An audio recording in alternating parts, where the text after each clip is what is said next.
निश्चित प्रकारे हे राज्य सरकार शेतकऱ्यांच्या ज्या कृषीच्या योजना आहेत, जो निधीचे आहे आणि आपण जे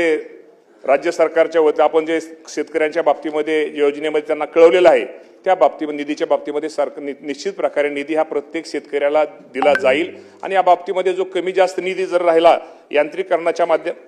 साधारणतः आता अजून अपलोड होतं, त्यामुळे अजून रोज वाढते, रोज मागणी वाढते, रोज त्यामुळे होते। साधारणतः आज 2000 कोटीच्या पुढे आपल्याला तो निधी लागेल, पण आपण त्या बाबतीत नाही अजून आपण निधी आरकेवायचा वगैरे निधी आपण सगळ्या दोन्ही केंद्राचा राज्याचा निधी घेऊन मी एवढंच आपल्याला सभापती महोदय सांगतो की या बाबतीमध्ये निश्चित प्रकारे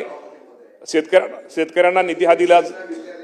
आणि कृषीच्या ह्याच्या बाबतीत आपण जीएसटीचा विचारला की आता मला वाटतं आपण तो 5% जीएसटी पूर्वी तो 12% जीएसटी होता,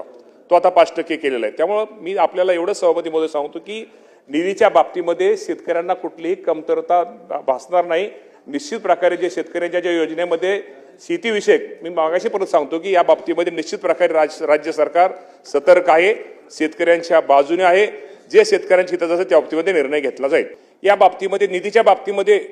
शासनाच्या वतीनं केंद्राचा किंवा राज्याचा जो निधी आहे ते निधीच्या बाबतीत आपण त्यांना ते देऊच, परंतु त्यातनं काय राहिलं तर आपल्याला माहिती आहे कृषी समृद्धी योजना ही राज्य सरकारने सुरू केलेली, यातनंही त्या माध्यमामध्ये निधी देण्याचा प्रयत्न हे केला, यातनं कुठलाही लाभार्थी वंचित राहणार नाही। निधीच्या बाबतीमध्ये आपल्या सगळ्यांना माहिती आहे की थोड्या जरी अडचणी असल्या तर शेतकऱ्याच्या बाबतीमध्ये सरकारचं एक धोरण आहे की शेतकरी, आज तुम्हाला सर्वांना माहिती आहे की शेतकरी अडचणीत आहे, या शेतकऱ्याला आपण मदत केली पाहिजे, सहकार्य केलं पाहिजे। या बाबतीमध्ये राज्याचे मुख्यमंत्री, दोन्ही उपमुख्यमंत्री या सर्वांची त्यांनी